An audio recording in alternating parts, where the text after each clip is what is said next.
Wonderla toilet cleaning ను సులభంగా మార్చే పవర్ఫుల్ ప్రొడక్ట్ ఎలిమ్ టాయిలెట్ క్లీనర్.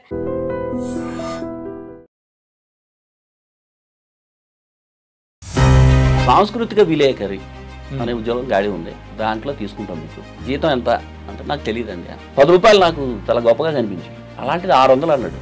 ఎన్ని బదులు 600 అంటే వెంటనే చేరిపోతాను అని 100 రూపాయలు తీసి జేబులో పెట్టి అన్నం తినండి, నడిచి మాత్రం వెళ్ళొద్దు. మీ ఆరోగ్యం గురించి కాదు, నా పేపర్ గురించి చెప్తున్నాను. మొన్నటి వరకు తెలంగాణకు సీఎంగా చేసిన కేసీఆర్ గారితో కూడా ఒక మంచి సంబంధాలు అనేది కూడా ఉన్నాయి. ఆయన స్థాయి ఎక్కడి నుంచి మొదలైందో ఆ స్థాయిని నిరంతరం గుర్తు పెట్టుకుని ముందుకు వెళ్తున్న రాజకీయ నాయకులు చాలా తక్కువ మంది ఉంటారు. వాళ్ళలో కేసీఆర్ గారు ఉంటారు. చంద్రబాబు నాయుడు గారితో మొదటి ఇంటర్వ్యూ, కేసీఆర్ గారితో మంచి అనుబంధం, అండ్ దాంతోపాటు కూడా వాజ్పేయి గారిని ఇంటర్వ్యూ చేసిన సందర్భం. నాకు హిందీ రాదు, నాకు ఇప్పటికీ రాదు. నాకు వచ్చిన ఏకైక హిందీ ఏంటంటే ఏక్ చాయ్ ఏక్ ఎంటీ. ఆ వెటకారం ఒకటి ఉంటుంది నాలో, చాలా దారుణంగా ఉంటుంది. గోదావరి దానికి నేను సికండని కాదు కానీ ఆయన పేరు పెట్టాను.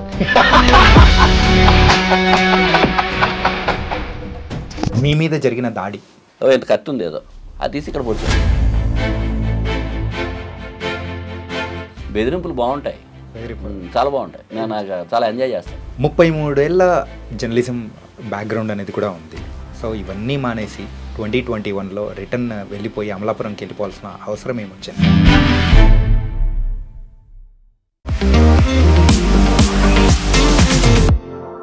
అందరికీ నమస్తే, వెల్కమ్ టు ఐ డ్రీమ్. నేను మీ చాణక్య. జర్నలిజం బ్యాక్గ్రౌండ్తో వచ్చి ఆ తర్వాత ఎన్నో న్యూస్ పేపర్లలోనూ అండ్ న్యూస్ ఛానల్స్లో వర్క్ చేసి సుమారు 33 సంవత్సరాల జర్నలిజం బ్యాక్గ్రౌండ్ ఉన్న ఒక పర్సన్ని కూడా ఈరోజు మనం ఇంటర్వ్యూ చేయబోతున్నాము. అండ్ ఇంత సీనియర్ మోస్ట్ అనేటప్పటికీ వాళ్ళ లైఫ్లో బోల్డెన్ని మనకు తెలియని స్టోరీస్ అనేది కూడా ఉంటాయి. మరి ఆ స్టోరీస్ అనేది కూడా మాట్లాడదాం. మరి ఈరోజు మనతో పాటు ఇంటర్వ్యూలో ఉన్న పర్సన్ ఎవరో కాదు, the senior journalist Mukkamula Chakradhar గారు. ఆయనతో మాట్లాడదాం. అండ్ ఆయన్ని మరి జర్నలిజంలో ఉన్న ఫ్రెండ్స్ అందరూ కూడా సరదాగా బుజ్జిగాడు అని కూడా పిలుస్తూ ఉంటారు. మరి ఆయనతో మాట్లాడదాం, బోల్డ్ అనే విషయాలు అనేది కూడా తెలుసుకుందాము. అండ్ సడన్గా ఆయన జర్నలిజం ఆపేసి రిటర్న్ కూడా వెళ్ళిపోయారు. ఇలాంటివి కూడా మాట్లాడుకోవడానికి చాలానే ఉన్నాయి. ఇప్పుడే చెప్పేస్తే సరిపోదు కదా, ఆయన మాటల్లో కూడా అడిగి తెలుసుకుందాం. నమస్తే. నమస్తే. నమస్తే. ఎలా ఉన్నారు? బాగున్నాను. ఎలా ఉన్నావు? నేను చాలా చాలా బాగున్నాను. అంటే చాలా పనిచేసాం. చాలా సంవత్సరాల తర్వాత మళ్ళీ ఇలా కలవడం మాత్రం నిజంగా చాలా హ్యాపీ అనిపిస్తుంది. Thank you. నాకు కూడా. దానికి నేను యాంకర్ ఎవరో అనుకున్నాను, నిన్ననే అంటాను. ఎందుకంటే నాతో పాటు కలిసి ఏంటంటే నేను ఈరోజు ఇక్కడ కూర్చొని మిమ్మల్ని ఇంటర్వ్యూ చేసే అంటే ఆ రేంజ్కి వచ్చాను అని అంటే నా ఒక ప్రయాణంలో కూడా మీ పాత్ర అంతో ఇంతో ఖచ్చితంగా ఉంది కాబట్టి, సో ఒక గురువుగా అయితే చాలా హ్యాపీగా ఫీల్ అవుతున్నా. Thank you.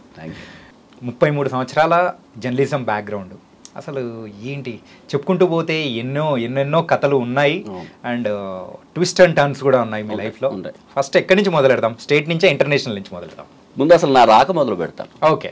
జర్నలిజంలోకి నా రాక మాది అంటే ఇప్పుడు కోనసీమ జిల్లా అయింది, ఒకప్పుడు తూర్పుగోదావరి ఉమ్మడి జిల్లా. అక్కడ అమలాపురం అనే పట్టణంలో పుట్టి పెరిగాను, అక్కడే చదువుకున్నాను. తర్వాత యూనివర్సిటీలో చదువుకున్నాను. తెలుగు చదువుకున్నాను నేను, ఎంఏ తెలుగు అనేది ఏదో చదువుకున్నాను. ఆ బ్యాక్గ్రౌండ్ తోటి హైదరాబాద్లో ఉద్యోగాల కోసం వచ్చా. అప్పుడు నేను అంటే తెలుగు వచ్చి కాస్త ఇంగ్లీష్ వచ్చిన వాళ్ళు ఎవరైనా చేయగలిగే ఉద్యోగాలు రెండే ఉండేవి. ఒకటి లెక్చరర్గా పనిచేయాలి, ఓకే, లేదా జర్నలిజం చేయాలి. ఇంతకు మించి ఇంకో చేయడానికి ఏమీ లేవు. ఆ టైంలో నేను జర్నలిస్ట్గా వచ్చిన 90s టైంలో ఆంధ్రప్రదేశ్లో ప్రైవేట్ కాలేజెస్ ఏవీ లేవు, అన్నీ గవర్నమెంట్ కాలేజెస్. గవర్నమెంట్ కాలేజెస్లో విపరీతమైన పోటీ ఉంటుంది. ఒకటి లాంగ్వేజెస్, ఇంగ్లీషు తెలుగు, ఈ రెండింటికి చాలా ప్రతి చోట కూడా ఇద్దరే ఉంటారు కేవలం. ఒక ఇంగ్లీష్ లెక్చరర్ ఉంటారు, ఒక తెలుగు లెక్చరర్ ఉంటారు. సో విపరీతమైన కాంపిటీషన్ ఉంటుంది. అందుకని ఆ ఫీల్డ్లోకి మనం వెళ్ళే అవకాశం లేదు. దానికి వేరే కారణాలు కూడా ఉంటాయి. ఇంకా అప్పుడు నాకు అనివార్యంగా కనపడింది జర్నలిజం. దీంతో పాటు మరొకటి ఏంటంటే from the beginning intermediate first year second year నుంచే కూడా నాకు సాహిత్యం పట్ల విపరీతమైన ప్రేమ ఉంది. ఓకే. నా చుట్టూ ఉన్న మనుషులు సాహిత్యానికి సంబంధించిన మనుషులు కావడం, మా నాన్నగారు మా సాహిత్యం అనేది మా ఇంట్లో ఉండడము, మా నాన్నగారు ఇంట్లో ట్యూషన్స్ చెప్పడంతో ఈ షేక్స్పియర్ ఈ వీళ్ళందరూ నాకు తెలియడము మన ఇలియట్ కానీ ఇంకోటి కానీ ఆ పాఠ్యాంశాలు మా నాన్నగారు పిల్లలకి చెప్పడం, అవి నా చెవుల్లో పడ్డాం. సో సాధారణంగానే సాహిత్యం పట్ల విపరీతమైన ప్రేమ పెరిగింది. ఆ టైంలోనే శ్రీశ్రీని, చలాన్ని, కొడవడిగంటి కుటుంబరావు గారిని, రాచకొండ విశ్వనాథ శాస్త్రి గారిని ఇలా చదువుకోవడంతో సాహిత్యము జర్నలిజం ఈ రెండింటికి మధ్య ఒక అనుసంధానమైనది ఉంది అనే విషయాన్ని నాకు అర్థమై మన సాహిత్యానికి సంబంధించిన అంశం కానీ జర్నలిజానికి సంబంధించిన అంశం కానీ ఏకకాలంలో మనం చేయాలి అంటే దానికి పత్రికల్లో పనిచేయడమే ముఖ్యం. దానివల్ల మాత్రమే ఇటు సాహిత్యాభిలాష తీరుతుంది, జర్నలిజంలో ఉన్నాము అనే అభిలాష తీరుతుంది. అందుకని నేను జర్నలిజంలోకి వచ్చాను. నేను ఆంధ్రభూమిలో చేరాను. అది కాదు, నవ్వుగా ఉంటుంది.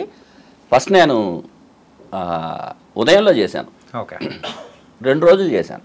2 రోజులు ఉదయంలో నన్ను మోహన్ గారు, ఆర్టిస్ట్ మోహన్ గారు, ఆయన బాగా క్లోజ్ నాకు. ఆయన శివరంజన్ అనే పత్రిక, సినిమా పత్రిక ఎడిటర్ బాలరెడ్డి అని ఆయన దగ్గరికి తీసుకెళ్ళి, వీడి పిల్లడు బాగా రాస్తాడు, వీడు మీ దగ్గర పెట్టుకోండి అని చెప్పాడు. చెప్తే ఆయన సరే అయితే మీరు అన్నపూర్ణ స్టూడియోకి వెళ్తే అక్కడ జూహీ చావ్లా అనే ఒక యాక్ట్రెస్ ఉంటారు, ఆవిడ ఇంటర్వ్యూ చేయండి, ఇంటర్వ్యూ చేసి పట్టరండి, అది బాగుంటే మనం ముందుకెళ్దాం అన్న. సరే అని వెళ్ళాను. వాళ్ళ అపాయింట్మెంట్ ఫిక్స్ చేశారు. అప్పటికే సీనియర్లుగా ఉన్న వాళ్ళ సినిమా టీం ఏదైతే ఉందో వాళ్ళ అపాయింట్మెంట్ ఫిక్స్ చేశారు. అఫ్కోర్స్ వాళ్ళు కూడా పక్కన ఉన్నారు. ఆ జూహీ చావ్లాని ఇంటర్వ్యూ చేశారు. చేసి వచ్చి రాశాను. చక్రధర అనే పేరు మీద వచ్చింది. అయితే ఆ టైం ఎలాంటిదంటే ఉదయం క్లోజ్ చేసేస్తారు అనుకుంటున్న టైం అది. సో నాకు అక్కడ పనిచేస్తున్న ఇతర సిబ్బంది, సీనియర్లు, తల్లావర్జుల శివాజీ గారు కావచ్చు, కూచిమంచి ఉదయ్ కావచ్చు, వాళ్ళందరూ అందులో పనిచేస్తున్నారు. వాళ్ళు ఇది మూసేసే పడవ, నువ్వు ఇది కాదు వేరే ఏదన్నా చూసుకో, అనవసరంగా నువ్వు ఇక్కడ ఉండి ఏదో ఎదగాలి అనుకోవడం అది కుదరదు, పైగా నీకు సినిమాకి సంబంధించిన ఇది కుదరదు, నీకు అసలు ఇష్టం ఉండదు. నా మైండ్ సెట్ కాదు. సినిమా చూస్తాను, ఇప్పుడు వేరు అప్పుడు వేరు. ఇప్పుడు నేను సినిమా రివ్యూలు రాస్తాను, రాయించుకుంటారు నా చేత, వెబ్సైట్లు వాళ్ళు సినిమాకి పంపించి డబ్బులు ఇచ్చి రాయించుకుంటారు. బట్ అప్పుడు అంత లేదు కదా, ఐఎమ్ ఎర్లీ 20s 25 అలాగా, సో దట్ రాయించుకుంటారు. అప్పుడు లేదు కదా. అలాగే అన్ని పత్రికలు కూడా లేవు, ఒక 4-5 సినిమా పత్రికలు ఉన్నాయి తప్ప వేరే లేవు. సో సినిమా జర్నలిజం కాదు, అందులో చాలా రకరకాల ఇదిగా ఉంటుంది. I'm not suitable for that అని వాళ్ళు చెప్తే దాన్ని నేను బయటకు వచ్చేసాను. బయటకు వచ్చి ఎక్కడ చేయాలి, KNY పతంజలి చాలా గొప్ప సీనియర్ ఎడిటర్, సాక్షికి ఎడిటర్గా పనిచేశారు, ఆంధ్రభూమికి చేశారు, ఉదయంలో ఎడిటర్గా పనిచేశారు. ఆయనకి మహారచయిత నా దృష్టిలో. నేను అపారంగా ప్రేమించే అమ్మా నాన్న తర్వాత అపారంగా ప్రేమించే గౌరవించే మహారచయిత, మహా సంపాదకుడు KNY పతంజలి గారి దగ్గరికి వెళ్ళాను. వెళ్ళి ఇలా ఉద్యోగం కావాలి, ఏం చదివారు? ఆ టైంలో నేను చెప్పిన ఆ ప్రశ్నకి నేను చెప్పిన సమాధానానికి మురిసిపోయి ఆయన నాకు ఉద్యోగం ఇచ్చారు. నేను చెప్పిన సమాధానం అకాడమిక్ సమాధానం చెప్పలే, నేను పలానా డిగ్రీ ఉంది నా చేతిలో అదేమీ చెప్పలే. నేను చలాన్ని బాగా చదువుకున్నానండి, శ్రీశ్రీని బాగా చదువుకున్నాను, కొడవటిగంటి కుటుంబరావు గారిని చదువుకున్నాను, రాచకొండ విశ్వనాథ శాస్త్రి గారిని చదువుకున్నాను, ముప్పాళ్ళ రంగనాయకమ్మ గారిని చదువుకున్నాను. మిమ్మల్ని అప్పచెప్తాను, మీరు రాసిన కథలు, వేట కథలు కావచ్చు, అప్పన్న సర్దార్ నవల కావచ్చు, అవి అప్పచెప్తాను. నచ్చావబ్బా అన్నాడు ఆయన. నచ్చావు. సాధారణంగా ఉద్యోగంకి వచ్చిన వాళ్ళు ఏం చదివావు అని అడిగితే వాళ్ళు అకాడమిక్ కెరీర్ చెప్తారు. అవును. కానీ నువ్వు జర్నలిజంలోకి వస్తూ వీళ్ళని చదువుకున్నాను అని చెప్పడం నాకు నచ్చింది. ఒక వారం రోజుల్లో నేను ఒక పత్రిక ఎడిటర్గా జారిపోతున్నాను. 10 రోజుల తర్వాత ఆ పత్రిక కార్యాలయానికి రండి. ఆ పేరు చెప్పలేదు ఆయన. పేరు ఎందుకంటే ఆ యాజమాన్యంతో ఈ పతంజలి గారికి టాక్స్ అవుతున్నాయి, చర్చలు అవుతున్నాయి, ఈ శాలరీలు ఏవో ఉంటాయి కదా. సో ఆ పత్రిక పేరు చెప్పలే. నేను చేరిన తర్వాత మీకు తెలుస్తుంది, అక్కడికి రండి మాట్లాడదాం. ఆ 10 రోజులు నాకు ముళ్ళ మీద ఉన్నట్టుంది, తెలీదు. ఆయనకి వాళ్ళకి టాక్స్ సక్సెస్ అవుతాయా లేదా, ఈయన అందులో చేరతాడా లేదా, ఆయన అందులో చేరిన తర్వాత నేను వెళ్తే ఉద్యోగం ఇస్తాడా ఎవడ, ఇస్తే ఏ ఉద్యోగం ఇస్తాడు. ఆ 10 రోజులు నాకు విపరీతమైన నరకం. తర్వాత ప్రధానమైనది ఏంటంటే అప్పటికే ఏడాది అయింది నేను హైదరాబాద్ వచ్చి. నిరుద్యోగి, నాన్నగారి దగ్గర నుంచి డబ్బులు తెచ్చుకోకూడదు. కూచిమంచి ఉదయ్ అనే నా బాల్య మిత్రుడు, నిజానికి వాళ్ళ ఇంట్లోనే మేము ఉండేవాళ్ళం. చిన్నప్పుడంతా వాళ్ళ ఇంట్లోనే మా ఇంట్లో పుట్టాం. కానీ ఒక బ్యాచ్ ఆఫ్ పీపుల్, కుర్రోళ్ళు, మేము అందరం క్రికెటర్స్. మేము చాలా మంచి క్రికెట్ టీం మాది, అమలాపురం. సో వాళ్ళ ఫాదర్ ఫిజికల్ డైరెక్టర్ కాలేజీలో. సో మాకు బ్యాట్లు, బాల్స్, మ్యాట్, వికెట్లు అవన్నీ ఆయన సప్లై చేసేవాడు. వాళ్ళ ఇంట్లోనే ఉండేవాళ్ళం 24 గంటలు. సన్నీ క్రికెట్ క్లబ్ మా క్లబ్ పేరు. సన్నీ క్రికెట్ క్లబ్ పేరు మీద మేము క్రికెట్ ఆడేవాళ్ళం. ఆ కూచిమంచి ఉదయ్ అనే ఆయన హైదరాబాద్ వస్తే ఆయన రూమ్లో ఉన్నా. రూమ్లో ఉంటే పాపం ఆయన నన్ను రూమ్లో ఉంచుకుని నాకు భోజనము అలాంటి ఏర్పాట్లు చేసేవాడు. అప్పుడప్పుడు నేను సిగ్గుపడి బయటకు వెళ్ళిపోయేవాడిని డబ్బులు లేక. సో ఒక 7-8 నెలల పాటు నేను విపరీతమైన పావర్టీ అనుభవించాను హైదరాబాద్. అయితే ఆ టైంలో నాకు జరిగిన మంచి మేలు ఏంటంటే, ఈ పావర్టీ టైంలో కవుల్ని, రచయితల్ని కలవడం కోసం వెళ్ళినప్పుడు నేను ఎప్పుడు బస్సు ఎక్కి వెళ్ళలే. అది ఎంత దూరం అయినా ఒక పుస్తకం చేత్తో పట్టుకొని ఆ పుస్తకం చదువుకుంటూ నడుచుకుంటూ వెళ్ళా. రామ్నగర్లో ఉండేవాళ్ళం.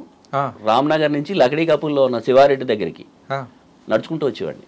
సుమారు ఒక 7-8 కిలోమీటర్లు పుస్తకం చదువుకుంటూ వచ్చేవాడిని.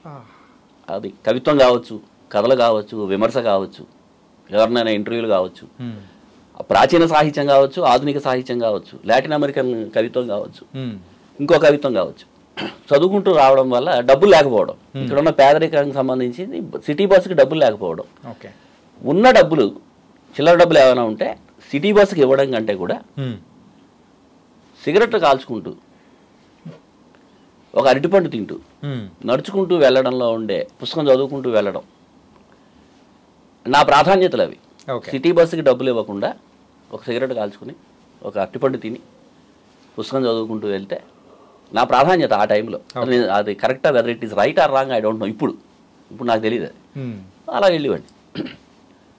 ఈ క్రమంలో పతంజలి గారు అలా చెప్పేటప్పటికి మళ్ళీ నిరుద్యోగం ఉంటుందా, పతంజలి గారు అందులో చేరతారా లేదా, ఒక 10 రోజుల పాటు నేను చాలా సీరియస్ ఇది పడ్డా రూమ్లో కూర్చుని. ఆ వెయిటింగ్ పీరియడ్ ఏదైతే ఉంటుందో అది నరకం. దాన్ని వర్ణించలేం. వాడిని పిలుస్తారా, పిలవరా, లేదా మనని పిలిస్తే మనకు కావాల్సినంత జీతం ఇస్తారా, అసలు మనల్ని ఎక్కడ కూర్చోబెడతారు, మనకి ఏ వర్క్ ఇస్తారు, బికాజ్ ఐఎమ్ ఫ్రెషర్ కదా, నాకు ఏ వర్క్ ఇస్తారు, ఇవన్నీ ఆలోచనలు. దీంట్లో భగవంతం కోసం ఒక కథ ఉంటుంది. త్రిపుర అనే ఆయన రాస్తాడు. దానికి వెయిటింగ్ ఫర్ గోడ్ అనే ఒక నాటకం నుంచి ప్రేరణ నవల, సారీ ఆ కథ.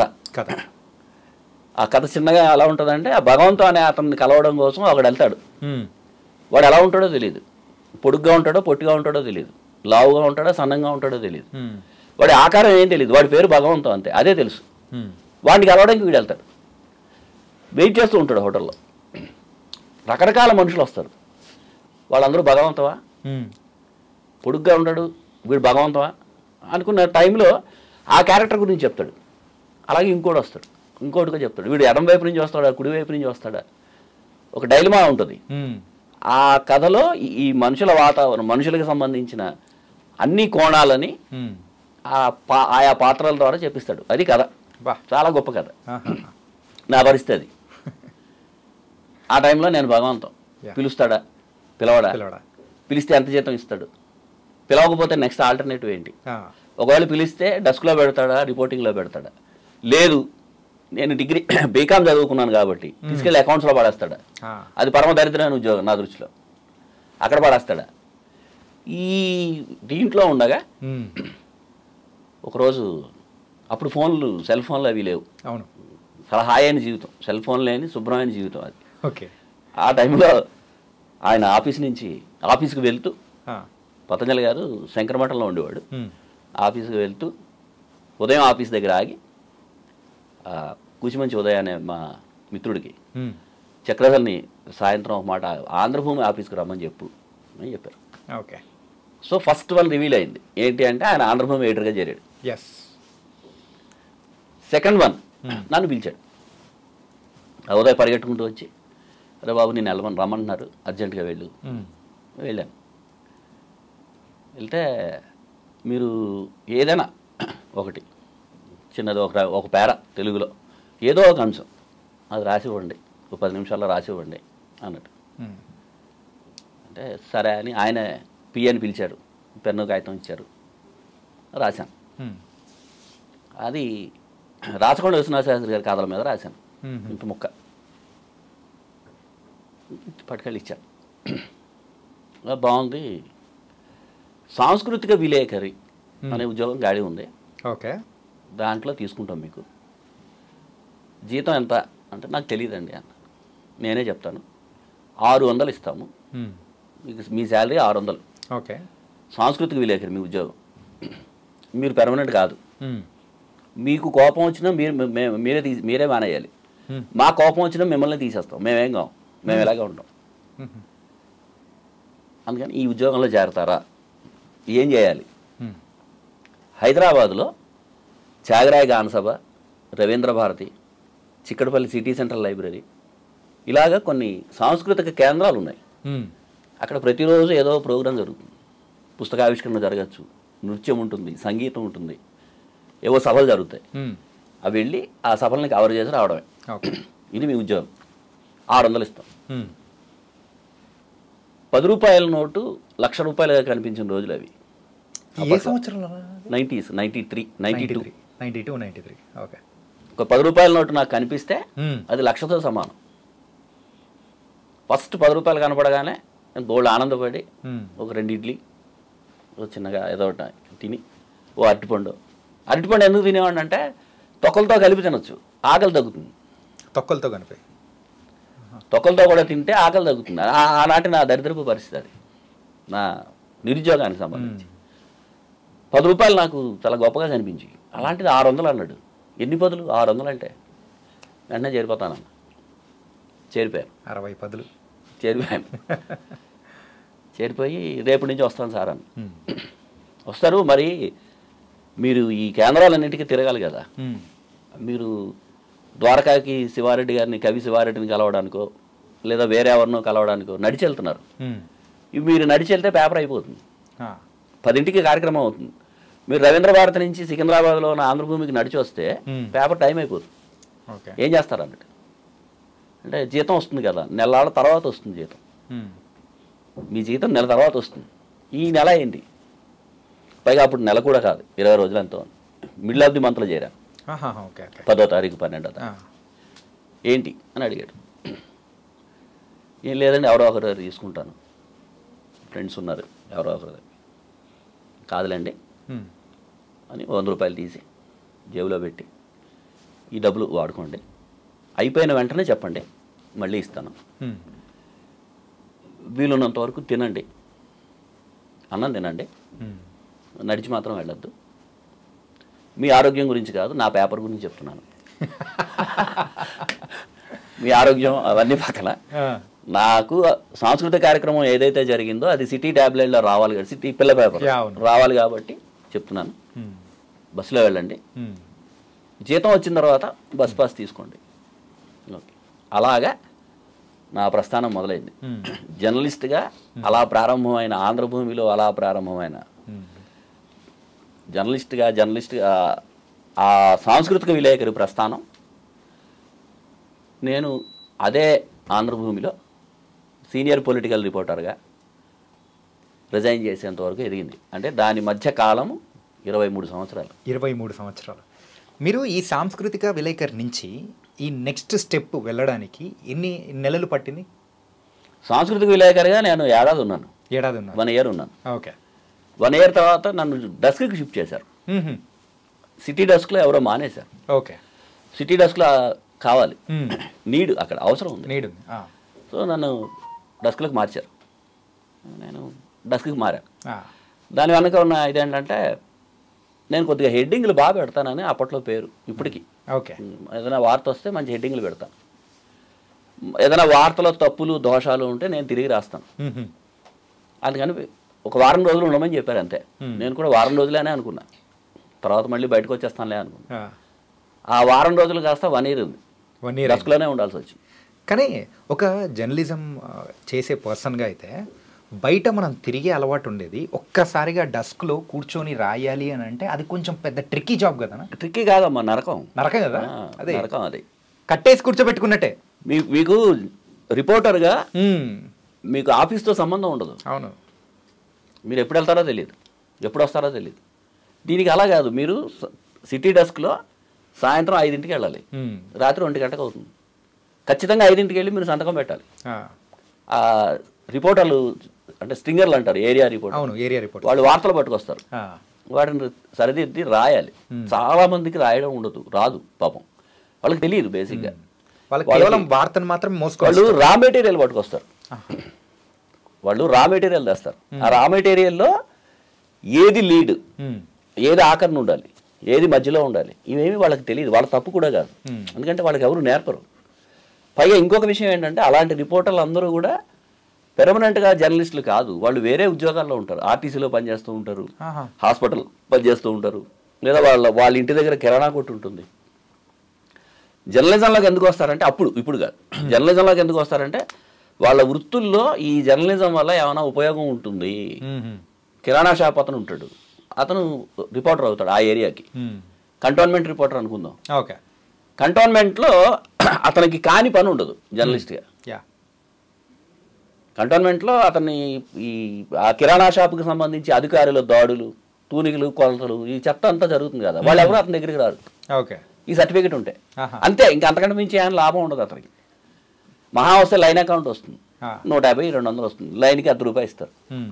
ఓ ఫోటో పడితే ₹15 ఇస్తారు, కలర్ ఫోటో అయితే ₹20 ఇస్తారు. అంత తప్ప ఇంకేం ఉండదు. అందుకని వాళ్ళు జర్నలిస్టులు కావు, మేము ఊరికే ఏదో పార్టీలు చేస్తున్నాము అని అనుకుంటారు. వాళ్ళ వార్తలు వస్తాయి. ఎంత దారుణంగా మనం సరదాగా నవ్వుకుందికి ఒక వార్త వచ్చింది ఒకసారి నాకు, గుర్తు తెలియని పాము కాటేసి మరణించాడు అని రాశాడు. గుర్తు తెలియని పాము కాటేసి మరణించాడు అని రాశాడు. ఓకే. అది ఏం చేయాలి? ఆ పిల్లాన్ని పిలిచి ఏదో తప్పమ్మా, పాము కాటికి చచ్చిపోయాడను అలా రాయాలి తప్ప పాము గుర్తుండు అలాంటివి ఉండవమ్మా, నువ్వు అలా రాయకు. గుర్తు తెలియని పాము ఏంటి అంటే వాడి ఉద్దేశం ఏంటంటే కరిచింది కట్లపామా, నాగుపామా, పొడగట్ల పామా, ఇంకో పామా అనేది వాడి ఉద్దేశం. వాడు గుర్తించలేకపోయాడు దాన్ని, అందుకని గుర్తించలేని మనిషి అంటాం కదా. అతని మైండ్లో క్రైమ్కి సంబంధించిన వార్తలు అతని మైండ్లో ఏముందంటే గుర్తు తెలియని శవం అని చదువుకున్నాడు అతను. పాము కాదు మ్యాటర్, గుర్తు తెలియని శవం అని చదువుకున్నాడు కదా, అందుకని గుర్తు తెలియని పాము అని రాసేది. ఓకే. అలాంటివి వస్తాయి. ఒకసారి ఇంకోటి, శవం నల్ల ప్యాంటు తెల్ల చొక్కా తొడుక్కుందని పోలీసులు చెప్పారు అని రాశాడు. శవం ఎలా తొడుక్కుంటుంది? ఓకే. ఆ పిల్లడి ఉద్దేశం ఏంటంటే ఏదైతే బాడీ ఉందో ఆ బాడీ మీద అతను మరణానికి ముందు తెల్ల ప్యాంట్ వేసుకున్నాడు, నల్ల షర్ట్ వేసుకున్నాడు అని చెప్పాలి. అతను చాలా కూల్గా శవం నల్ల ప్యాంటు తెల్ల చొక్కా తొడుక్కుందని పోలీసులు చెప్పారు. ఆ పిల్లాన్ని కూర్చోబెట్టి నువ్వు రిపోర్టర్వా, నువ్వు రిపోర్టర్వు కదా, నువ్వు వెళ్ళావు ఆ బాడీని చూసావు, మళ్ళీ నీకు పోలీసులు చెప్పడం ఏంటి? నీ ఉద్దేశం ఏంటి? ఆ బాడీలో ఉన్న వ్యవహారం అంతా బయట ప్రపంచానికి చెప్తే వాళ్ళు ఎవరైనా తప్పిపోతే ఆ మనిషి ఉన్నాడేమో అని ఇన్ఫర్మేషన్ ఇవ్వడం. నువ్వు పోలీసులు చెప్పారు, నీకు నువ్వు ఉన్నావు కదా అక్కడ ఫిజికల్గా, నువ్వు దేర్, యు ఆర్ దేర్, నువ్వు చూసావు. అతను చనిపోవడానికి ముందు ఏదో ఆ ఇదిలో ఉండాలి తప్ప అలా రాస్తారు. ఇంకో వార్త, ఇది నా దగ్గర జరగలే, చాలా అతిపెద్ద లార్జెస్ట్ సర్క్యులేటెడ్ అనుకుంటున్న ఒక పత్రికలో జరిగింది. ఓకే. చాలా చిత్రమైన, నాకు that was printed, that was published. Okay. నేను ఆ మొన్నటి చదివి నాకు అర్థం కాలే ఏంటి అది అని. ఆ వార్త ఏంటంటే ఒక అమ్మాయిని, ఒక గర్భవతిని రేప్ చేశారు, అది వార్త. పోలీసులు చెప్పారు. అతను చాలా అద్భుతంగా రాస్తున్నాను, పొయిటిక్గా రాస్తున్నాను, కవితాత్మకంగా రాస్తున్నాను అనుకుని రాశాడు ఆ పిల్లాడు. ఆమె ఆడది, ఫస్ట్ లైన్. ఆమె అంటేనే ఆడది. సో ఫస్ట్ లైన్ ఈజ్ ఆమె ఆడది. ఓకే. పైగా గర్భవతి, మగాడు గర్భం దాల్చడు. ఇప్పుడు ఏ ఐలు అవి వస్తే నాకు తెలియదు, ఐ డోంట్ నో. మగాడు గర్భం దాల్చడు, పైగా ఆమె గర్భవతి. మహిళని కూడా చూడకుండా బలాత్కారం చేశాడు, అది 3వ లైన్. ఫస్ట్ లైన్లో ఆల్రెడీ లేడీ అని కన్వే చేశారు, సెకండ్ లైన్లో కన్వే చేశారు, థర్డ్ లైన్లో కన్వే చేస్తున్నారు. పైగా అతను బాధ ఏంటంటే ఆ రిపోర్టర్ వాడు చాలా కదిలిపోయాడు పాపం. ఓకే. ఓకే. ఆ ఆ వార్తకి కదిలిపోయి అంటే ఒక ప్రెగ్నెంట్ని వాడు రేప్ చేశాడని పాపం వాడు ఇంటెన్షన్ వేరు, వాడు అతని బాధ వేరు, చాలా కదిలిపోయాడు అతను. ఆ కదిలిపోవడాన్ని అతను ఎలా చెప్పాలో తెలియక ఆమె మహిళ, ఆమె అంటేనే మహిళ అయిపోయింది, పైగా గర్భవతి. అంటే వాడి ఉద్దేశం ఏంటంటే ఒక ప్రెగ్నెంట్ని చేశాడు అని పాపం వాడి కడుపులో ఉంది, మహిళని కూడా చూడకుండా రేప్ చేశాడు నాయన. పురుషులను అయితే రేప్ చేయ, ఇప్పుడైతే ఇందాక నేను చెప్పినట్టు పురుషులకు జరుగుతాయేమో నాకు తెలియదు. ఇలాంటి వార్తలు వచ్చేవి. ఇది ఒక పేపర్లో పబ్లిష్ అయింది.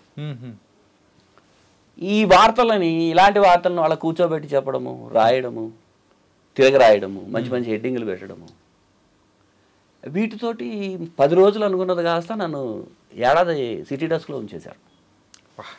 ఈలోపు పతంజలి గారు బయటకు వెళ్ళిపోయాడు. కొత్తగా ఇంకొక ఆయన ఎడిటర్గా వచ్చాడు. ఓకే.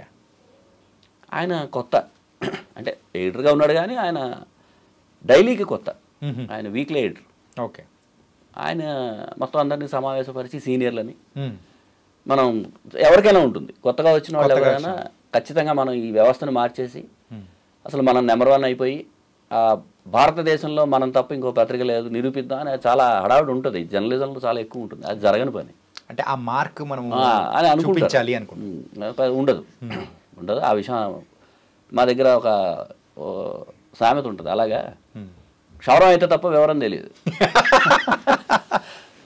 అలాగా ఇది పూర్తి అయితే తప్ప వాడికి విషయం తెలియదు ఆ ఇన్ఛార్జ్కి, మనం ఏం చేయలేము రా. మీటింగ్ పెట్టారు. మీటింగ్ పెట్టి ఏంటి అది ఇది అంటే ఒక 4-5 సీనియర్లు, రంగాచార్య అని అలా సీనియర్లు, వాళ్ళు కృష్ణమూర్తి గారు అని వాళ్ళు, వసీరా ఇలాంటి వీళ్ళు చక్రధర్ని సిటీ డెస్క్లో పెట్టారు. చక్రధర్ని మఫ్సిల్కి మార్చండి. మఫ్సిల్ అంటే జిల్లాలు, జిల్లా పేజీలు, జిల్లాలకు మార్చండి. 15 రోజులకు ఒక జిల్లా చొప్పున మార్చండి. దానివల్ల ఆ పేజీలు బాగుపడతాయి. ఈ సిటీ బాగుంది ఇప్పుడు, ఆ పేజీల్లో కూడా మంచి మంచి హెడ్డింగ్లు అవి వస్తాయి అని వాళ్ళు ప్రేమగా సజెస్ట్ చేశారు. దానివల్ల నాకు జరిగిన మేలు ఏంటంటే సాయంత్రం 5ంటికి ఆఫీస్కి వెళ్ళి తెల్లవారుజామున 1:30 వరకు పనిచేసి అక్కడే న్యూస్ ప్రింట్ వేసుకుని పడుకుని పొద్దున్న రూమ్కి వచ్చి, అంటే సిటీ బస్సులో ఏమి ఉండవు, మనం 600లతో మనం బళ్ళు కొనుక్కునే వ్యవహారం కాదు, సిటీ బస్సులో రావాలి. 1 గంటకే 1:30కో సికింద్రాబాద్ స్టేషన్ దగ్గరికి వచ్చి అప్పుడే వేడివేడిగా వేస్తున్న ఇడ్లీ తిని చాయ్ తాగి, మొత్తం నాతో పాటు మిగతా జర్నలిస్టులు కూడా వచ్చి ఈ న్యూస్ ప్రింట్ వేసుకుని పడుకుని పొద్దున్న 5ంటికో 6ంటికో రూమ్కి వెళ్ళడం, మళ్ళీ 1 గంటకో లేవడం. ఇది దినచర్య. ఆ దినచర్యలో మఫ్సిల్ డెస్క్కి మార్చడం వల్ల జరిగిన మేలు ఏంటంటే 5 కాస్త మధ్యాహ్నం 1 గంట అయింది. మధ్యాహ్నం 1 గంటకి వెళ్ళాలి ఆఫీస్కి. ఎందుకంటే మఫ్సిల్ పేజీలన్నీ కూడా 8ంటికల్లా ఇచ్చేయాలి, ప్రింటింగ్ పంపించేయాలి. ఇది రాత్రి 8 గంటలకల్లా ఇచ్చేయాలి. 8:30 అయిందంటే కింద మిషన్ సెక్షన్లో ఒక ఆయన ఉంటాడు, ఎవరో ఇన్ఛార్జ్ నల్ల. సాధారణంగా మిషన్ సెక్షన్లో ఉండే ఇన్ఛార్జీలు అందరూ నల్లగా ఉంటారు, ఎందుకో నాకు అర్థం కాలే. చాలా పాత సినిమాల్లో బీడీ ఇక్కడి నుంచి ఇక్కడికి తిప్పి అలా ఉండి చాలా క్రూరంగా, చాలా ఇక్కడ ఘాటు అవే ఉండవు, అలా ఉంటారు, కనపడతారు మనకి. ఎందుకంటే వాళ్ళు సిస్టమ్ వెనకాల నించుంటారు, మన కంప్యూటర్ వెనకాల నించుని మనల్లా కొడుతూ ఉంటారు, పూర్తి పంపించు పంపించు పంపించు అని. అది అతని ప్రెషరు. సో 8ంటికి అలా ఇచ్చేయారు. ఆ నల్లగా అంత క్రూరంగా ఉండే వ్యక్తి మన దగ్గరికి రాకుండా ఉండాలి అంటే మనం అతను మన దగ్గర ఎక్కువ కాలం ఉన్నాడు అనుకోండి, ఎక్కువ సమయం ఉన్నాడు అనుకోండి, మనకు రాత్రి నిద్రపడదు, వాడి కల్లోకి వచ్చేస్తాడు. ఇదో సమస్య ఉంటుంది. అందుకని ఏంటంటే మనం 8ంటికి ఇచ్చేయాలి. ఓకే. సో 8ంటికి ఇచ్చేసామంటే ఇంకా మనకు ఆఫీస్తో సంబంధం లే, 8:30 కల్లా రూమ్కి వెళ్ళిపోతాం. ఇంకా పెళ్ళి అలాంటివి ఏం కావు కాబట్టి శుభ్రంగా రూమ్కి వెళ్ళిపోతాం. లేదు అక్కడే దగ్గరలో ఉన్న సినిమా హాల్కి వెళ్తాం, ఏదో మంచి సినిమా చూస్తాం, బ్యాచిలర్ లైఫ్, సినిమా చూస్తాం, పుస్తకాలు చదువుకుంటాం, ఓ ఫ్రెండ్ రూమ్కి వెళ్తాం, ఆ ఫ్రెండ్ రూమ్కి మిగతా వాళ్ళు, ఇలా మనకంటూ ఒక టైం ఉంటుంది 1 గంట నుంచి. దీనివల్ల అది బాగుంది, బాగా నచ్చింది నాకు ఆ మఫ్సిల్లో పెట్టడం. పైగా నాకు కేవలం సిటీకి సంబంధించిన రిపోర్టర్లతో ఉండే ఇంటరాక్షన్ కాస్త జిల్లాల్లో ఉండే రిపోర్టర్లతో పెరిగింది. ఓకే. జిల్లాల్లో ఉండే రిపోర్టర్లతో విపరీతమైన ఇంటరాక్షన్ పెరిగింది. వాడు మధ్యాహ్నం 3:00కో ఫోన్ చేసేవాడు, సార్ ఒక 5 ఫోటోలు తోటి త్యాగరాయ ఆరాధనోత్సవాలు జరిగాయి, 5 ఫోటోలతో వార్త పంపుతున్నాను, మరి మంచిగా చేయండి సార్, బాగుంటుంది మనకి. అది బాగుంటుంది చక్కగా 5 ఫోటోలు సెంటర్ స్ప్రెడ్లో పిల్ల పేపర్లో సెంటర్ స్ప్రెడ్లో 5 ఫోటోలు పెట్టి మంచి బాగా రాసి దానికి మంచి హెడ్డింగ్ పెట్టి అలా మొన్నటి పొద్దున్న వస్తే ఇప్పుడున్న ఈ ఫోను జర్నలిజం కాదు కదా, పొద్దున్నే ప్రింట్ అయ్యి చేతికి వస్తే అది చూసుకుంటే మనకి విపరీతమైన అసలు మామూలు కాదు. పైగా ఇంకొక అద్భుతమైన ఏంటంటే చైతన్య, మీకు లేని మాకున్న అద్భుతమైన సౌకర్యం ఏంటంటే మాకు ల్యాండ్లైన్కి ఫోన్లు చేసేవారు ఎవరెవరు, ఫోన్లు చేసి ఇలాగా ఈ హెడ్డింగ్ బాగుందండి, ఇది చాలా బాగుంది, ఇది బాగా రాశారు, బాగా పెట్టారు, ఇది ఏంటి ఇలాగా, ఇది చాలా బాగుంది అని వాళ్ళు ఫోన్లు చేసేవారు. దానివల్ల ఏమైంది, మనకు విపరీతమైన కుర్రాళ్ళం కదా, కొత్తగా జర్నలిజంలోకి వచ్చాం, ఒక ఫైర్ ఉండేది. మనతో పాటు ఎడిటర్కి ఫోన్ చేసేవారు కొంతమంది, వాళ్ళు పిలిచేవారు. వాళ్ళు పిలిచి అరే భలే ఉందబ్బా హెడ్డింగ్, ఫోన్లు చేస్తున్నారు బయట, చాలా బాగా పెట్టావు హెడ్డింగ్. ఊరికే దానివల్ల మనకు మనల్ని ట్యాప్ చేయడము, మనం ఎదుగుతాము అనే ఒక ఆనందం ఒక హెడ్డింగ్తో. ఇప్పుడు ఏముంటుంది, ఇప్పుడు అలాంటివి ఏమి ఉండవు. ఒక ఇన్సిడెంట్ చెప్తాను నేను. మన గవర్నరు రాజ్భవన్ దగ్గర, గవర్నరు రాజ్భవన్ ఉంటుంది కదా, రాజ్భవన్ ఆపోజిట్లోనే అదొక ఏరియా, మాస్ ఏరియా అది. అవును, మక్తా. అక్కడ రోడ్డు మీద మురిక్కాలవ దగ్గర ఒక ఆడపిల్ల, చిన్న అంటే రోజుల పిల్ల దొరికింది, పసికందు దొరికింది. దాన్ని కృష్ణకాంత్, అప్పుడు గవర్నర్ కృష్ణకాంత్ భార్య వెళ్ళి ఆ పిల్లని ఎత్తుకుని రాజ్భవన్లోకి తీసుకొచ్చి డాక్టర్ని పిలిపించి సఫారీలో అమ్మాయికి చేసి, ఆ అమ్మాయిని వేరే గవర్నమెంట్ ఆర్గనైజేషన్స్ వాళ్ళ చిల్డ్రన్ వెల్ఫేర్ వాళ్ళకి అప్పగించారు. అదొక వార్త. మా కెమెరామ్యాన్ ఫోటోలు తీశాడు, ఫోటోలు తీసి పట్టుకొచ్చి ఎడిటర్కి ఇచ్చాడు. సార్ ఇలా జరిగింది సార్. ఎడిటరు ఎంబీఆర్ శాస్త్రి గారు, చాలా మంచి ఎడిటరు. అంటే ఆయన దగ్గర ఉన్న గొప్ప గుణం ఏంటంటే ఎవరి దగ్గర టాలెంట్ ఉందో వాడిని పట్టుకుంటాడు. సరే వైస్ వర్స రెండోది కూడా ఉంటుంది, ఏదో ఏడిపించాలి, చిన్న ఉంటాయి అనుకోండి, అది మామూలే, అది పెద్ద. ఆయన నన్ను పిలిచాడు, నన్ను పిలిచి ఈ ఫోటో ఇచ్చి, చక్రి ఇది ఏం చేద్దాం అంటే, నేను సార్ ఫోటో వేసి కింద చిన్న రైటప్ రాద్దాం, వార్త ఏం వద్దు, చిన్న రైటప్ రాసి ఫోటో ఇచ్చి పైన ఎడిటింగ్ పెడదాం అంతే, పెద్ద వార్త రాసేసి వద్దు, పొయిటిక్గా బాగుంటుంది, నువ్వే చెయ్యి అన్నాడు. ఆ పని నువ్వే చేయన్నట్టు. సరే అని నేను ఆ ఫోటోకి రైటప్ రాశాను. అది ఆడపిల్ల, కర్ణుడు పుట్టాడు కానీ ఈసారి ఆడపిల్లగా పుట్టాడు అని మొదలుపెట్టాడు. అది రాసినప్పుడు కర్ణుడు పుట్టాడు కానీ ఈసారి ఆడపిల్లగా పుట్టాడు. తలలు దించుకోవడం మానేసాం కదా, తలలు కాదు మొత్తం శరీరాన్ని దించుకుని ఆ తల్లి పాదాలకి దండం పెట్టుకుందాం. ఎదురుకుండానే ఉన్నాడు కదా గవర్నర్ గారు, ఆయన ఆ పనే చేశాడు. మన రాష్ట్రానికి ఆయనే మొదటి వ్యక్తి కదా, అందుకని మనం కూడా ఆ తల్లిని నెత్తి మీద పెట్టుకుందాం. ఎవరికన్నారో ఎవరు చెప్పరు, ఎందుకంటే ఇంకా ఇలాంటి వాళ్ళు ఉంటారు కాబట్టి అని అలా ఆ స్టైల్లో రాశాను. నాకు ఎంత ఆనందం వేసిందంటే, ఆ తర్వాత అది రాసి పబ్లిష్ అయింది, అయిపోయింది. చాలా కాలం తర్వాత ఆఫ్టర్ 20 years అనుకుంటా, నేను ఒక ఛానల్లో ఇంటర్వ్యూకి వెళ్తే ఆ ఛానల్ ఎండి మన రామచంద్రమూర్తి గారు, అప్పుడు రాసింది నువ్వే కదా అన్నాడు ఆయన. నేనే అన్న, రేపటి నుంచి వచ్చి చేరా అన్నాడు ఆయన. ఒక్క వార్త అంటే, ఒక వార్త కూడా కాదు, అది వార్త ఏం కాదు, ఒక ఫోటోకి రైటప్. కర్ణుడు పుట్టాడు కాకపోతే ఆడపిల్లగా పుట్టింది అంతే. సో ఈ జాబ్ సాటిస్ఫాక్షన్ బ్రహ్మాండంగా ఉంటుంది మనకి జర్నలిజంలో. ఇప్పుడు ఏం దొరకదు, ఆ జాబ్ సాటిస్ఫాక్షన్ ఉంటుంది.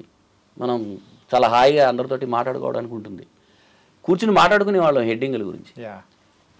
ఒక ఆయన హెడ్డింగ్ పెడితే దాని మీద ఒక అరగంట మాట్లాడుకున్నాం. ఇంతకీ విషయం ఏంటంటే, సారీ ఈ ఫోటోకి సంబంధించి అసలు విషయం చెప్పాలి. ఈ ఫోటో పబ్లిష్ అయింది, ఆ మొన్నాడు సార్కి ఫోన్లు వచ్చాయి, ల్యాండ్ లైన్కి ఫోన్లు వచ్చాయి. నన్ను ఆఫీస్లో అందరూ అరే చక్రి నువ్వు నా కొడక బ్రహ్మాండంగా ఉంది. తర్వాత మధ్యాహ్నం 1 గంట ఆ టైంకి 2 ఆ టైంకి లంచ్ తర్వాత హెచ్ఆర్ వాళ్ళు ఫోన్ చేశారు. హెచ్ఆర్ డిపార్ట్మెంట్ నుంచి మన దీనికి ఫోన్ చేశారు, ఇంటర్కమ్కి. చక్రవర్తి మాట పైకి రండి అని. నేను పైకి వెళ్ళా. మీకు ఎంబీఆర్ శాస్త్రి గారు 2 రోజులు లీవ్ ఇచ్చారు, అది ఈ లీవ్లోకి రాదు. మీకు మామూలుగా ఏడాదికి ఉండే లీవులు ఉంటాయి, ఆ లీవ్లోకి రాదు. మీరు పని ఎగ్గొట్టేసి వెళ్ళిపోవచ్చు 2 రోజులు. దాంతోపాటు మీకు 1500 ఇమ్మన్నారు. అప్పుడు నా జీతం 1800. ఓకే.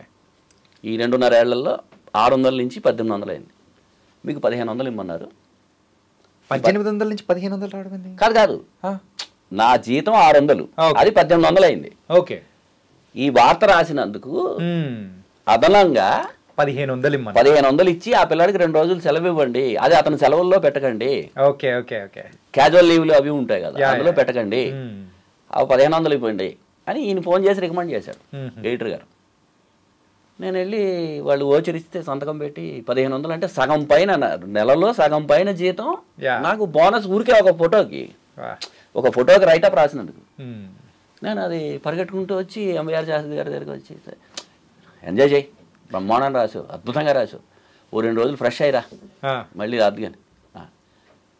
ఆ రోజులు ఇప్పుడు చూపించండి, జర్నలిజంలో ఎక్కడైనా చూపించండి. ఆ జర్నలిజం నుంచి వచ్చిన వాళ్ళం మేము. అయితే ఆ 2 రోజులు మీరు వెళ్ళారని నేనేం వెళ్ళా.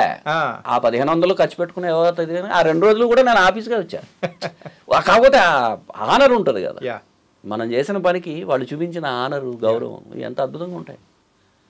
ఇలాంటి సంఘటనలు అసలు జర్నలిజంలో బోల్డ్ జరిగాయి. మీరు దీని గురించి చెప్తున్నారు కాబట్టి ఈ పేపర్ సర్క్యులేషన్ కానీ ఎలా ఉంటుందో అది మాకు తెలియదు కాబట్టి, సో ఒక చిన్న అనుమానం కాదన్నా, ఏంటంటే ఒక చిన్న క్లారిఫికేషన్. ఇప్పుడు జిల్లాల నుంచి ఆ ఫోటోలు అవన్నీ పంపిస్తారు కదా, జిల్లాలు అయితే ఎక్కడెక్కడో ఉంటాయి, మనమైతే పబ్లిష్ చేసేది ఇక్కడ అవన్నీ ఉంటుంది. సో అక్కడి నుంచి వాళ్ళ పంపించడం కానీ ఎలా పంపిస్తారు, ఎలా ఉంటుందంటే ఇప్పుడు ఆ వ్యవస్థ లేదు కానీ నాకు అనుమానం ఎక్కడో జరుగుతుంది. అంటే మీరు ఎప్పుడైనా ఖాళీ అయితే కనుక ఖాళీ అయితే కాదు, ఖాళీ చేసుకుని ఇమ్లీబన్ బస్ స్టాండ్కి వెళ్ళండి.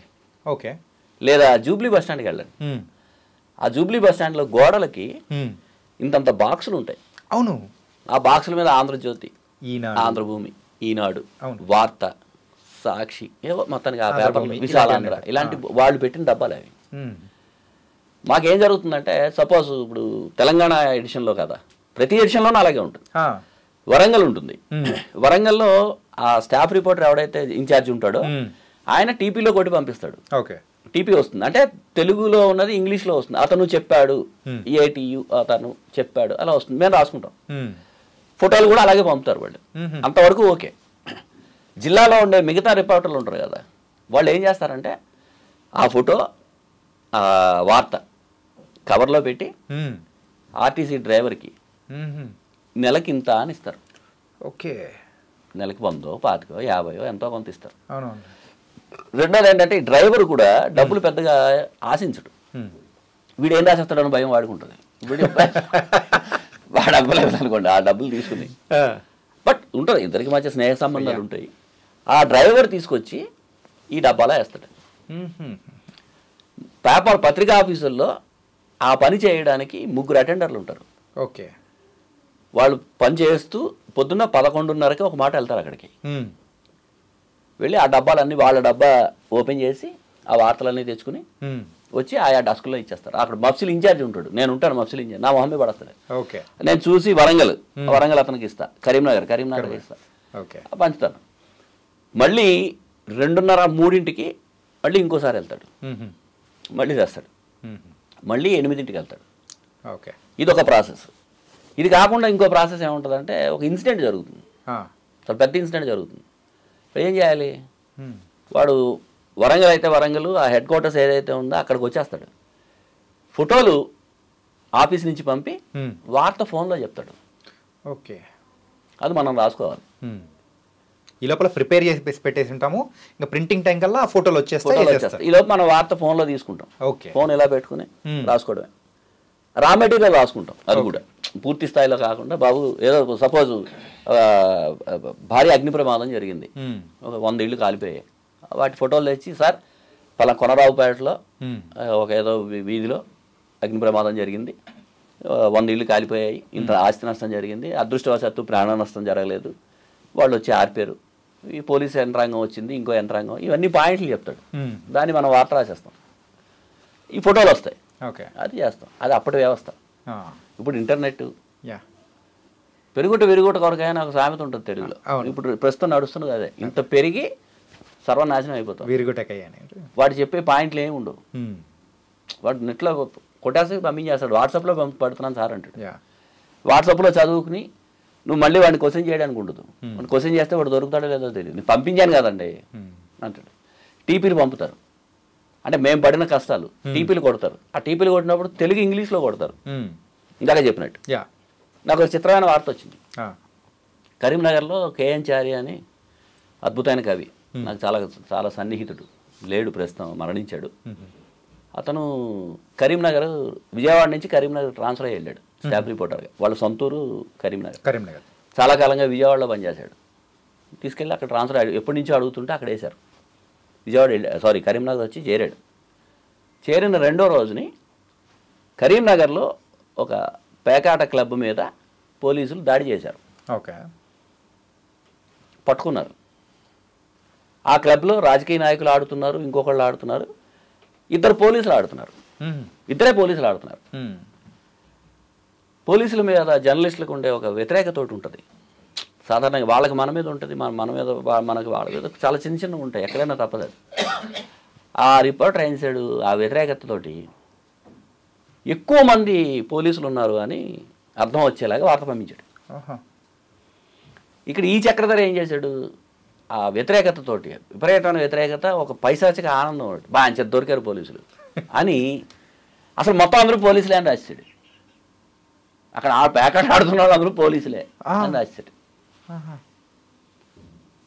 తెల్లారు లేచి వార్త వచ్చేటప్పటికి మొత్తం కరీంనగర్ మొత్తం అల్లకల్లోలం అయిపోయింది, వ్యవసాయం అయిపోయింది. నేను పెద్ద పోలీసుల ప్యాకెట్ అని ఏదో ఆ టైప్లో ఏదో వెటకారంగా ఒక హెడ్డింగ్ పెట్టేశాను. ఎవరైతే దాడి చేసి వాళ్ళని పట్టుకున్నాడో ఆయన రిపోర్టర్ ఇంటికి వెళ్ళిపోయాడు.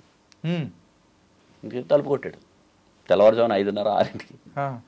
వాడు ఆవలించుకుంటూ, వాడు ఇంకా ఫ్యామిలీ షిఫ్ట్ చేయలే, వాడు ఆవలించుకుంటూ తలుపు తీశాడు, తుపాకీ తీసి పెట్టాడు. ఇక్కడ నా కొడుకు ఎవడరా నువ్వు, నిన్న కాక మొన్న కరీంనగర్ వచ్చి మేము అందరం ప్యాకెట్ ఆడుతున్నాం రాసావా అని. అప్పటి వరకు చూడలేదు అతను పేపర్. పేపర్ ఇదేంటి సార్ అయిపోయి, నేను ఇలా రాయలేదండి, అక్కడ ఏదో మిస్టేక్ జరిగింది. కానీ జరగాల్సిన డ్యామేజ్ అయితే జరిగిపోయింది. జరిగిపోగానే వాడు వెంటనే ఇన్ఛార్జికి ఫోన్ చేశాడు. నువ్వు ఎవరితోటి మాట్లాడకు, చక్రిగాడు రాశాడు అది అంటే. నాకు ఇంకా పెర్మనెంట్ చేయలే, ఉద్యోగాలు లేవు, బయట ఉద్యోగం పోతుంది, నన్ను కాపాడాలి, నువ్వేం చేయకు, మీ మిత్రుడు చక్రధర చేశాడు, ముందు వాడిని నువ్వు ప్యాసిఫై చేయి, అక్కడ కరీంనగర్లో పోలీసుని ప్యాసిఫై చేయి, నువ్వు హైదరాబాద్ వచ్చాయి, మధ్యాహ్నం 1 గంటకల్లా హైదరాబాద్ వచ్చాయని చెప్పారు. అతను వాళ్ళతో మాట్లాడి, సార్ అదే ప్లేస్లో నేను రిజైన్ రాస్తాను అని చెప్పి వచ్చాడు. ఏమైంది, ఏంట్రా ఇది ఏంటి అని అడిగితే ఏం చెప్పను నేను, ఏం అర్థం కాలేదు. మరి ఎలాగా ఉద్యోగం పోతుంది. అప్పుడు అంటే ఎంత అద్భుతంగా మానవత్వం, మానవీయ విలువలు, సాటి ఉద్యోగం పట్ల ప్రేమ ఎంత అద్భుతంగా ఉండేదంటే, ఈ సీనియర్లు అందరూ ఆ టీపీ ఆపరేటర్ మూర్తి అని ఫ్యాన్ 5లో పెడితే ఎగిరిపోయేలా ఉంటాడు. వాడి దగ్గర 3లోనో 2లోనో పెట్టాలి స్టాండ్ ఉన్న ఫ్యాన్. పొరపాటున 5లో పెడితే వాడు ఇక్కడ ఉండి అక్కడికి వెళ్ళిపోతాడు, అంత సల్లంగా ఉంటాడు. విపరీతమైన ముక్కోపి, విపరీతమైన కోపం. వాడు ఎవడి మాట విండు. సీతయ్య ఎవరిని పట్టించుకోడు. వాడి దగ్గరికి వెళ్ళి వాడిని మా ఆంధ్రభూమి పక్కన ఉన్న ఆల్ఫా టీ స్టాల్లో కూర్చోబెట్టి, ఇలా జరిగింది, చక్రధర వాడు చిన్నపిల్లాడు చేసేసాడు, వాడు ఉద్యోగం పోతుంది, మనం కాపాడాలి.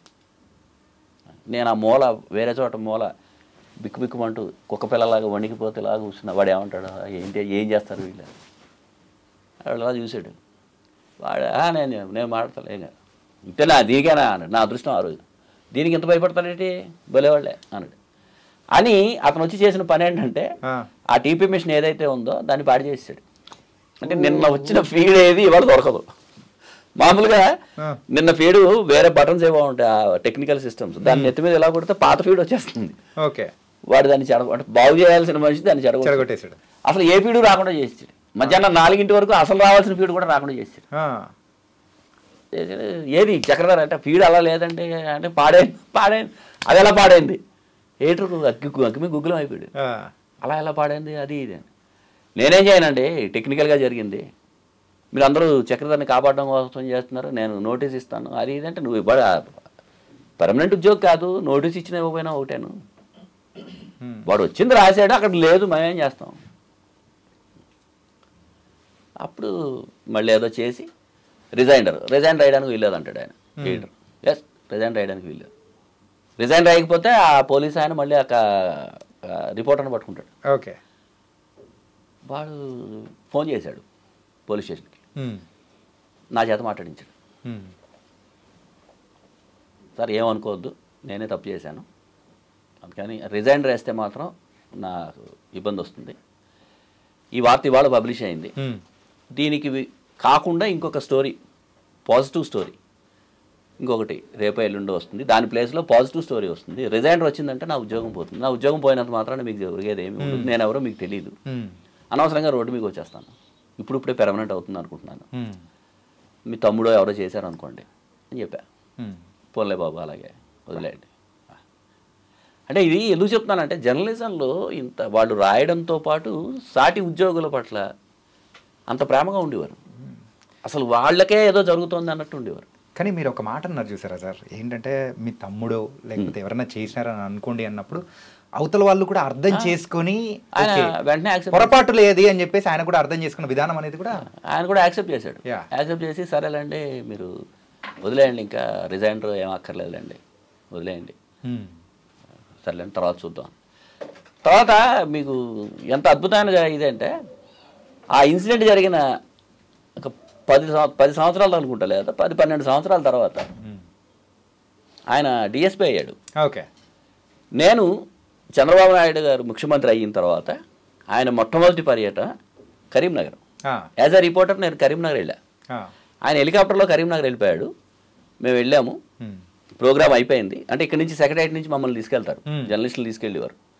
అయిపోయింది ప్రోగ్రామ్ అయిపోయిన తర్వాత ఆయన అప్పుడే చంద్రబాబు కొత్తగా మొదటిసారి ముఖ్యమంత్రి అయ్యి అలజడి, ఎన్టీఆర్ అలజడి నుంచి ముఖ్యమంత్రి అయ్యాడు. ఫస్ట్ టైం బయట ప్రజల దగ్గరికి వచ్చాడు. సో ఫీడ్బ్యాక్ అవన్నీ కావాలి అనుకున్నారో ఏంటో, నాకైతే అదే అనుకుంటున్నాను కూడా. వచ్చేటప్పుడు మా బస్సు ఎక్కారు. ఓకే. ఇది రిటర్న్ హెలికాప్టర్లో వెళ్ళకుండా వచ్చేటప్పుడు మా బస్సు ఎక్కారు. ఓకే. నా పక్కనే కూర్చున్నారు. Almost 4 hours journey.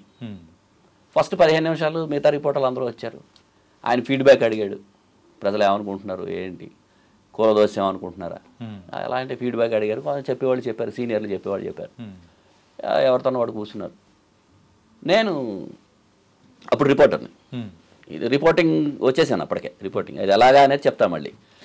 నేను ఆయన్ని చంద్రబాబు నాయుడు గారి ముఖ్యమంత్రి అయిన తర్వాత తీసుకున్న మొదటి ఇంటర్వ్యూ మీరే తీసుకున్నారు కదా? అదే నాకే, నా అదృష్టం బాగుండి నాకే, అది కూడా బస్సులో జరిగింది. ఓకే. వస్తున్నాను, ఆ బస్సులో కూర్చుంటే సార్ మనకు టైము ఎలాగ మీరు ఎవరు దొరకదు, మాట ఇంటర్వ్యూ నాకు బాగాలేదబ్బా, చాలా డిస్టర్బ్ మూడ్లో ఉన్నాను చక్రధర్, బాగాలేదు, కాదండి కొంచెం మామూలుగా మాట్లాడతాను, నాకు ఉపయోగపడుతుంది కూడా.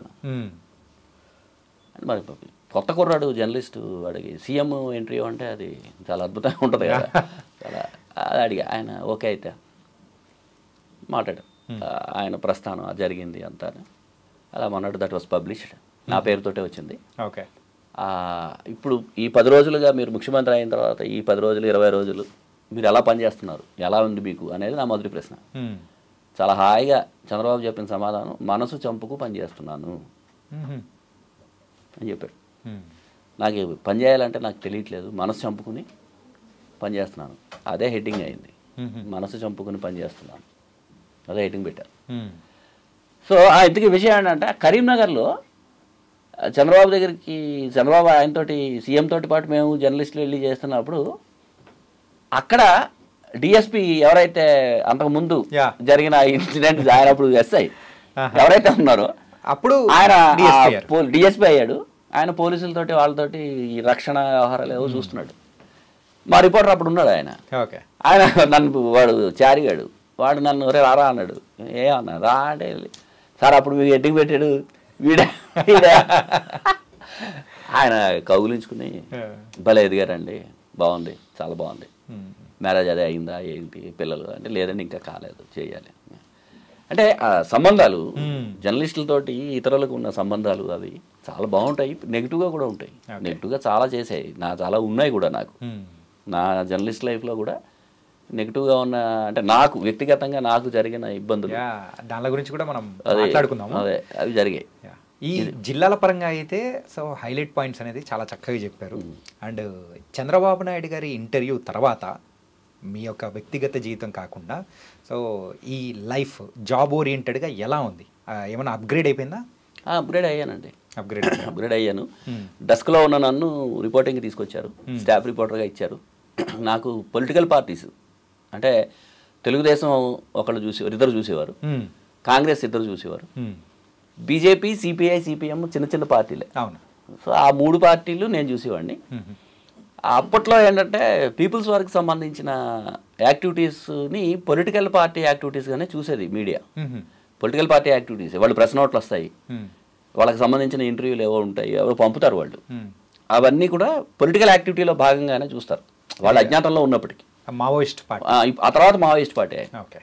సో ఆ 4 పార్టీలకు సంబంధించిన బాధ్యత నాదే. 4 పార్టీలకి నేను మా పేపర్ నుంచి రిప్రజెంటేటివ్. బీజేపీలో ఏం జరిగినా నేనే రాయాలి, నేనే వెళ్ళాలి. సిపిఐ ఏం జరిగినా నేనే రాయాలి, నేనే వెళ్ళాలి. సిపిఎం ఈ పీపుల్స్ వరకు సంబంధించి వెళ్ళాల్సింది ఏమి ఉండదు. మనం వాళ్ళ దగ్గరికి, వాళ్ళకి ఆఫీసులు ఉండవు, ఏముండవు, వాళ్ళు ఎక్కడో అడవుల్లో ఉంటారు. వాళ్ళు ఎప్పుడో ప్రెస్ నోట్ వస్తుంది, ఆ ప్రెస్ నోటు మనం ఫాలోఅప్లో ఉన్నాం కాబట్టి, దానికి ముందు జరిగింది ఏంటో మనకు తెలుసు కాబట్టి, మనకి అక్కడ ఉన్న ప్రెస్ నోటు ఆ చీఫ్ రిపోర్టరు చక్రధర్ మీ పార్టీ 4 ముక్కలు రాసిచ్చేస్తాం. పీపుల్స్ వారు అంతే ఉంటుంది. ఎలా ఎండ్ చేయాలో నాకు అర్థం కావట్లేదు. కానీ ఎన్నో అద్భుతమైన మూమెంట్స్ కానీ, మాకు తెలియని చాలా విషయాలు కానీ సో మీ ద్వారా తెలియజేయడం కానీ, సో మీ ప్రయాణంలో ఎన్నెన్ని ఒడిదుడుకులు కానీ ఎన్నో ఉన్న అవన్నీ కూడా షేర్ చేసుకోవడం అనేది కూడా, ఈ అవకాశం ఇచ్చినందుకు నిజంగా థ్యాంక్ యూ సో మచ్ అన్న. నేను మీకు ఐ డ్రీమ్ వాళ్ళకే చెప్పాలి, ఎక్కడో మారుమూల ఉన్నాను, నేను ఉన్నాననే ఉనికి కూడా చాలామందికి గుర్తించని స్థితి అనుకుంటున్నాను నేను. ఆ స్థితిలో మీరు ఫోన్ చేసి నన్ను ఇక్కడికి రమ్మనమని ఇంతసేపు నాకు అవకాశం ఇచ్చి, నాకు 33 సంవత్సరాల నా జర్నలిస్ట్ కెరీర్, నా లైఫ్, వీటన్నిటినీ నన్ను, అంటే ఇంకా మీకు చాలామంది హైదరాబాద్లో చాలామంది సీనియర్ జర్నలిస్టులు ఉంటారు, వాళ్ళతో కూడా ఇంటర్వ్యూలు చేసి ఉంటారు, చేస్తారు లేదా, అయినా కానీ నాకు అక్కడి నుంచి పిలిచి నన్ను చేయడం, నేను I'm very thankful to you. Thank you once again. Thank you so much అన్న.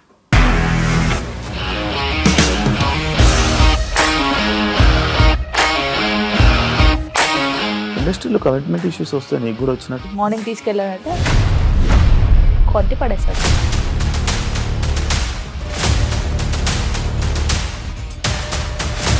ఒక్కళ్ళు కూడా చూడలేదు ఈ సినిమా అని చెప్పడానికి కూడా చాలా ధైర్యం కావాలి. అది నిజం కదా, దాంట్లో ధైర్యం ఏంటి? ఇది నెక్స్ట్ డే ప్లేట్ మార్చేస్తే తప్పు కదా. As of now we are comfortable this అని నేను అనుకుంటున్నాను. రష్మిక గారిది మీది ఒకే ఊరు అంట కదా? నీకు కోపం వచ్చిందంటే బాగా తిట్టేత్తరా? తిట్టేద్దామండి. నిజంగా గేమ్ ని ఎలా చేంజ్ చేయగలిగారు? ఏపీఎస్ఎఫ్సి వాళ్ళకి 6 నెలల్లో నేను 6 లక్షలు కట్టా. బిజినెస్ చేయాలనుకుంటే it is as difficult as riding a tiger.